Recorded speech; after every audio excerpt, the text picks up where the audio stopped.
建滔積層板喎，13個8喎，林 Sir，有人問到你喎。跌翻呢一個中軸線附近咧係正常㗎嚇，始終咧佢哋係升咗咁多，3月份我已經講㗎啦，20蚊邊咧係應該要買佢㗎啦。咁啊，估唔到咧唔夠2個幾月，由20蚊升到58蚊，差唔多190%㗎啦嚇。咁所以你升咗190%，而家跌翻上去中軸線，有乜出奇啊？跌多啲係更加好嘅。咁啊，所以咧，如果佢跌穿咗中軸線咧，更加要買佢。咁啊，暫時嚟講咧，而家呢個價格咧，未曾係真係穿呢個中軸線，跌穿咗你啊，譬如話47蚊附近啦，係可以買翻少少，係炒短線，唔係叫你長揸嘅。過去10幾年嚟講，係咪日日都叫你買嚟長揸啊？收息嚟講係唔需要擔心㗎嘛，呢隻股份講咗 N 咁多次㗎啦。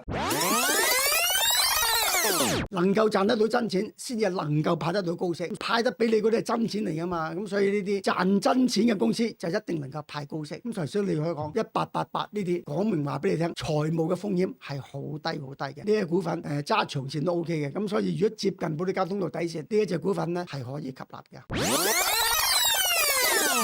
咁你要記住一樣嘢，10蚊叫你長揸你唔買，11、12、13、14一路至20蚊叫你長揸你都唔買。今時今日哇升到58蚊啦，你先攞嚟長揸，你有冇搞錯呢？長揸係低價嗰陣時買長揸就最好嘅。而家升穿晒頂線啦，連續個幾2個禮拜10幾日，日日都穿頂線。而家再買嚟長揸嗰啲係蠢人嚟㗎。記住而家只能夠炒佢係短線，唔係長揸嘅。